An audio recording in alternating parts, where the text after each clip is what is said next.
नमस्कार दोस्तों, कलयुग के चमत्कार संतों की वाणी में आप सबका स्वागत है। दोस्तों, चल रहा है सावन का पावन महीना और आप जानना ही चाहेंगे कि इस महीने की शुक्ल पक्ष की एकादशी किस दिन है, 26 अगस्त या 27 अगस्त। आज की वीडियो हमारी इसी जानकारी के बारे में है। हिंदू धर्म में एकादशी का बहुत अधिक महत्व होता है और इस दिन भगवान विष्णु को पूजा अर्चना की जाती है। उनकी कृपा से व्यक्ति की सभी मनोकामनाएं पूर्ण होती है। तो दोस्तों, इस साल पुत्रदा एकादशी 27 अगस्त 2023 को है। इसे पवित्रा एकादशी भी कहते हैं। इस एकादशी तिथि का प्रारंभ 27 अगस्त को सुबह 12:08 पर हो जाएगा और इस तिथि की समाप्ति 27 अगस्त को ही रात 9:32 पर होगी। और भगवान विष्णु जी की पूजा के लिए शुभ समय सुबह 7:33 से लेकर सुबह के 10:46 तक रहेगा और इस व्रत का पारण 28 अगस्त को सुबह 5:57 से सुबह 8:31 के बीच रहेगा। और आइए जानते हैं कि सावन पुत्रदा एकादशी का व्रत कैसे करें। पुराणों के अनुसार एकादशी का व्रत मुख्य तौर पर 24 घंटे के लिए किया जाता है, अर्थात एकादशी के दिन सूर्योदय से लेकर द्वादशी के सूर्योदय तक। इस दिन भगत अपने शरीर की अवस्था के अनुसार व्रत रखते हैं, जैसे कि वे फलाहार व्रत रख सकते हैं या निर्जला व्रत रख सकते हैं या निराहार व्रत रख सकते हैं, जिस तरह से भी उनको अपने शरीर की अनुकूलता लगती है। एकादशी व्रत नियमों के अनुसार दशमी तिथि को संध्या के समय यानी कि सूर्यास्त के बाद अनाज का सेवन नहीं करना चाहिए। इसमें मान्यता है कि एकादशी व्रत शुरू करने पर पेट में अन्न का कोई अवशेष नहीं रहता और व्रती पूरी तरह से शुद्ध होता है। आइए जानते हैं अब हमें इसमें पूजा सामग्री कौन कौन सी चाहिए। भगवान विष्णु और माता लक्ष्मी की मूर्ति या चित्र को, पूजा की चौकी, विष्णु जी की मूर्ति को स्नान कराने के लिए पंचामृत, केसर, गंगा जल, पीला कपड़ा, आम के पत्ते, कलश, केला का फल, पीले वस्त्र, पीले फूल, इलायची, तुलसी दल, पान, इत्र, आंवला, तिल, मिठाई, कुमकुम, हल्दी, धूप, पानी वाला नारियल, अक्षत, व्रत कथा की पुस्तक, मौली, लौंग, चंदन, सुपारी, कपूर, पंचमेवा। दोस्तों, ये सामग्री है। अगर इनमें से आपके पास कोई चीज नहीं भी उपलब्ध है और जो भी उपलब्ध है आप उन्हीं से प्रभु की पूजा अर्चना कर सकते हैं। प्रभु तो भाव के भूखे हैं। अब हम जानेंगे इसकी पूजा विधि।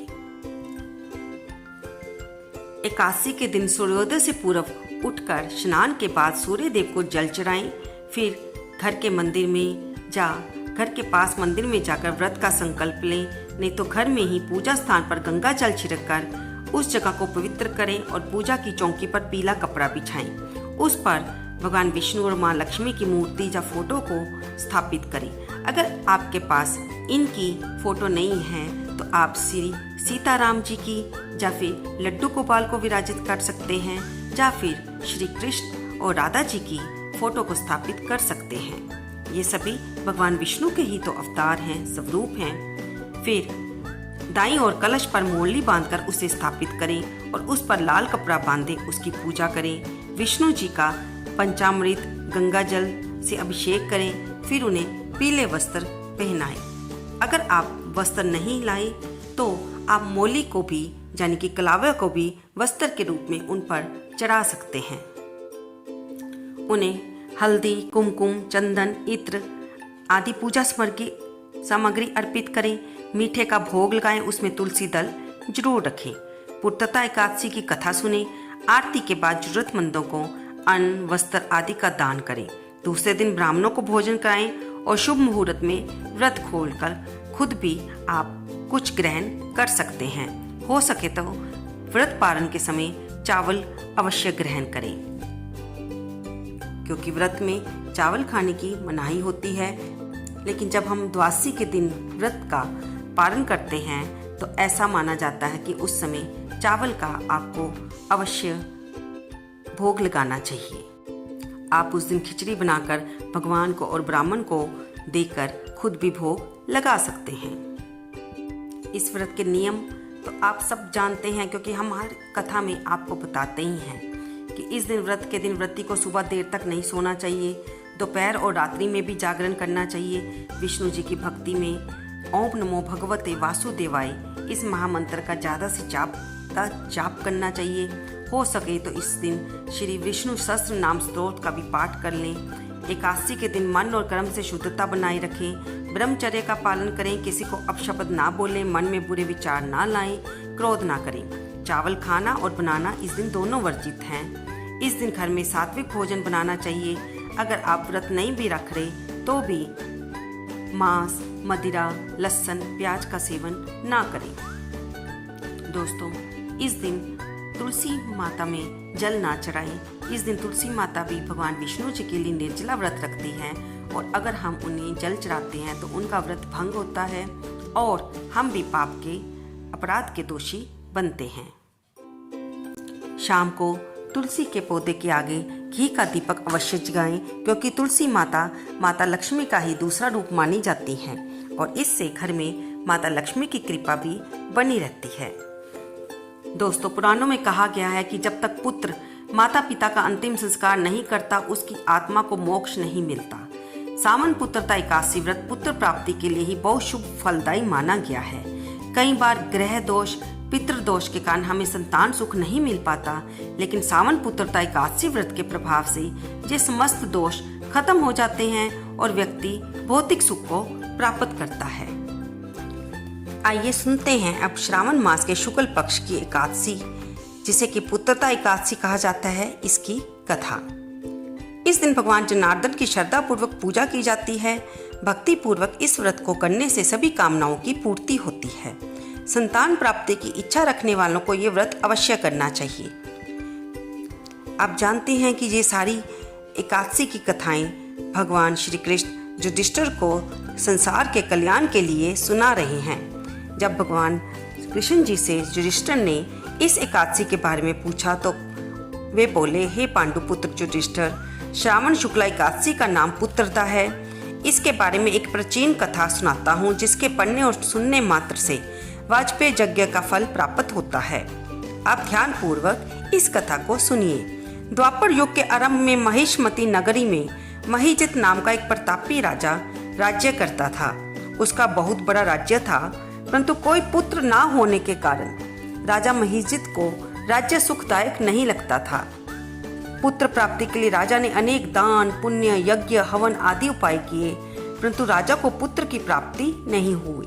वृद्धावस्था आती हुई देखकर राजा अपने प्रजा के प्रतिनिधियों और विद्वान ब्राह्मणों को बुलाकर कहने लगा, हे प्रजाजनों, मैंने इस जन्म में तो कोई पाप नहीं किया। मेरे खजाने में अन्याय से उपार्जन किया हुआ धन भी नहीं है और ना ही मैंने कभी देव मंदिरों, सदग्रस्तों अथवा ब्राह्मणों का धन छीना है। किसी दूसरे की धरोहर भी मैंने कभी नहीं ली और ना ही प्रजा पर अन्यायपूर्वक कोई कार्य लगाया है। मैं प्रजा का पुत्र के समान पालन करता हूँ तथा ब्राह्मणों और सन्यासियों को भरपूर दान देता हूँ। यद्यपि न्याय की रक्षा के लिए मैं अपराधियों को दंड देता हूँ, परंतु कभी किसी से घृणा नहीं की। सबको समान माना है। सज्जनों को सदा पूजा करता आया हूँ। इस प्रकार धर्म युक्त राज्य करते हुए भी मेरे पुत्र नहीं है। इस कारण मैं अत्यंत दुख पा रहा हूँ। इसका क्या कारण है? राजा महिजित की इस समस्या के निवारण हेतु प्रजा के प्रतिनिधि तथा मंत्रीगण वन में जाकर बड़े बड़े ऋषियों और मुनियों के दर्शन करते हुए किसी विद्वान तपस्वी की तलाश में लग गए। एक आश्रम में उन्होंने एक अत्यंत वयोवृद्ध, धर्म के ज्ञाता, बड़े तपस्वी, परमात्मा में मन लगाए हुए, निराहार, जितेंद्रिय, जितात्मा, जित क्रोध, सनातन धर्म के गूढ़ तत्वों को जानने वाले, समस्त शास्त्रों के ज्ञाता महात्मा लोमश मुनि को देखा। दोस्तों, आपको बता दें कि लोमश ऋषि की आयु इतनी अधिक है कि एक कल्प के व्यतीत होने पर उनका एक रोम गिरता था। तो सबने जाकर लोमश ऋषि को प्रणाम किया और उनके सामने बैठ गए। उन्हें देखकर ऋषि ने पूछा, आप लोग किस कारण से आए हैं? आप मुझे अपनी समस्या बताइए, निस्संदेह मैं आप लोगों का हित करूंगा। लोमश ऋषि के ऐसे वचन सुनकर सब लोग बोले, हे महिषी, यद्यपि आप हमारी बात जानने में ब्रह्मा जी से भी अधिक समर्थ है, लेकिन फिर भी हम आपको अपनी व्यथा कहते हैं। महिष्मति पुरी का धर्मात्मा राजा महिजित प्रजा का पुत्र के समान पालन करता है, परंतु फिर भी वह पुत्रहीन है। हम लोग उसकी प्रजा हैं और अपने राजा के दुख से हम भी दुखी हैं। हमको पूर्ण विश्वास है कि आपके दर्शन से हमारा ये संकट अवश्य दूर हो जाएगा, क्योंकि महान पुरुषों के दर्शन मात्र से अनेक कष्ट दूर हो जाते हैं। आप कृपा करके राजा के पुत्र होने का उपाय बतलाइए। ये वार्ता सुनकर ऋषि लोमश ने थोड़ी देर के लिए अपने नेत्र बंद किए और राजा के पिछले जन्म का वृतांत ज्ञात कर लिया। लोमश ऋषि बोले, हे महानुभावों, आपका राजा पूर्व जन्म में एक निर्धन वेश्य था। निर्धन होने के कारण इसने अनेक बुरे कर्म किए। वह एक गांव से दूसरे गांव व्यापार करने के लिए जाया करता था। एक समय ज्येष्ठ मास के शुक्ल पक्ष की द्वादशी के दिन मध्याह्न काल के समय, जबकि वह 2 दिन का भूखा प्यासा था, एक जलाशय पर जल पीने गया। उस स्थान पर एक तत्काल ब्याई गौ जल पी रही थी। राजा ने उस प्यासी गौ को जल पीते से हटा दिया और स्वयं जल पीने लगा। इसी पाप के कारण राजा को निपुत्र होने का दुख सहना पड़ा है। एकादशी के दिन भूखा रहने से ये राजा बना है और प्यासी गौ को जल पीते से हटाने के कारण इसे पुत्रहीनता का दुख भोगना पड़ रहा है। तब सब लोगों ने कहा, हे मुनि श्रेष्ठ, राजा के इस पाप के निवारण का कोई उपाय तो होगा ही, कृपया हमें बतलाइए। तब लोमश मुनि बोले, श्रावण मास के शुक्ल पक्ष की एकादशी को पवित्र एकादशी का व्रत और रात्रि जागरण करे तो राजा का जो पूर्व जन्म का पाप नष्ट हो जाएगा और उसे अवश्य ही पुत्र की प्राप्ति होगी। लोमेश ऋषि से उपाय जानने के बाद सभी व्यक्ति नगर को वापस लौट आए। जब श्रावण शुक्ला एकादशी आई तो सब ने मिलकर ऋषि की आज्ञा अनुसार राजा सहित पुत्रदा एकादशी का व्रत और जागरण किया। इसके पश्चात द्वादशी के दिन इसके पुण्य का फल राजा को दिया गया। उस पुण्य के प्रभाव से रानी ने गर्भ धारण किया और प्रसव काल समाप्त होने पर उसके एक बड़ा तेजस्वी पुत्र उत्पन्न हुआ। अंत में भगवान श्री कृष्ण ने कहा, हे राजन, इस व्रत को संतान के सुख की इच्छा रखने वाले जो करते हैं उन्हें संतान सुख प्राप्त होता है और इस के महात्म्य को सुनने से मनुष्य सब पापों से मुक्त हो जाता है और संतान सुख को भोगकर परलोक में उसे स्वर्ग की प्राप्ति होती है। तो दोस्तों, ये कथा सुनने के बाद हमने व्रत रखा भगवान विष्णु की, माँ लक्ष्मी के साथ, लड्डू गोपाल जी की, इन सब स्वरूपों की हमने पूजा की। मंदिर में जाके घी का दीपक जलाया और व्रत भी रखा। और अब आती है आरती की बारी। आरती करना बिल्कुल ना भूलें, क्योंकि आरती के बिना आपकी कोई भी पूजा संपूर्ण नहीं मानी जाती। हर व्रत में उस व्रत से जुड़े हुए देव की आरती करना ही शुभ माना जाता है और व्रत को संपूर्ण माना जाता है। इसलिए घी का दीपक जलाकर उसमें कुछ दक्षिणा, कुछ फूल रखकर आप आरती भी अवश्य करें। चाहे घर के पास जाके मंदिर में ये कथा सुने, जब पढ़ें और फिर वहाँ पे आरती करें। अगर संभव ना हो तो आप अपने घर के मंदिर में भी व्रत की कथा सुनकर और आरती कर उसके बाद भगवान के अपने के सामने क्षमा प्रार्थना भी अवश्य करें। आइए हम सब मिलकर आज इस व्रत पर, इस शुभ अवसर पर कथा के बाद भगवान श्री विष्णु की आरती करें। ओम जय जगदीश हरे, स्वामी जय दीनानाथ हरे, भक्त जनों के संकट, दास जनों के अवगुण क्षण में दूर करे। ओम जय जगदीश हरे, जो ध्यावे फल पावे, दुख बिन से मन का, स्वामी दुख बिन से मन का, सुख संपत्ति घरे आवे, मुरली वाला मेरे घरे आवे, कष्ट मिटे तन का। ओम जय जगदीश हरे। मात पिता तुम मेरे, शरण पढ़ूं मैं किसकी, स्वामी शरण पढ़ूं मैं किसकी। तुम बिन और न दूजा, हरि बिन और न दूजा, आस करूं मैं जिसकी। हरि ओम जय जगदीश रे। तुम पूरन परमात्मा, तुम्हें अंतर्यामी, स्वामी तुम्हें अंतर्यामी। पार ब्रह्म परमेश्वर, पार ब्रह्म जगदीश्वर, आप सबके स्वामी। हरि ओम जय जगदीश हरे। तुम करुणा के सागर, तुम पालन करता, स्वामी तुम रक्षा करता। मैं मूरख खल कामी, मैं सेवक तुम स्वामी, कृपा करो भरता। ओम जय जगदीश हरे। तुम हो एक अगोचर, सबके प्राणपति, स्वामी सबके प्राणपति।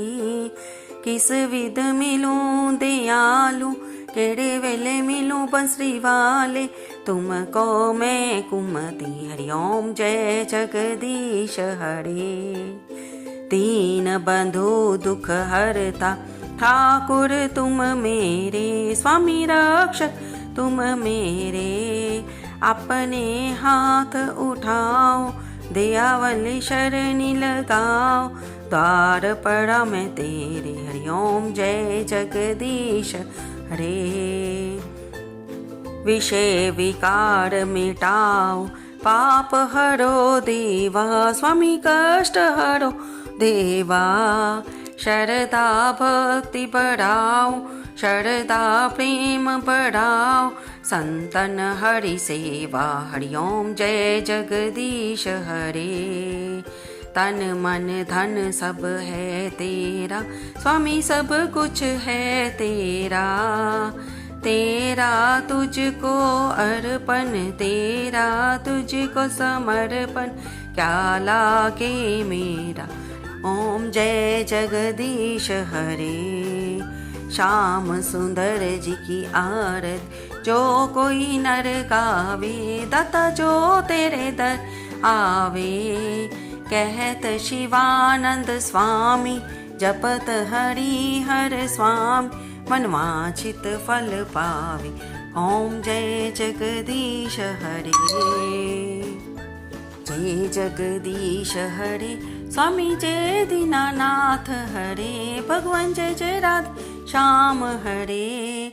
भक्त जनों के संकट, दास जनों के अवगुण, बंसरी वाला दूर करे। हरि ओम जय जगदीश हरे।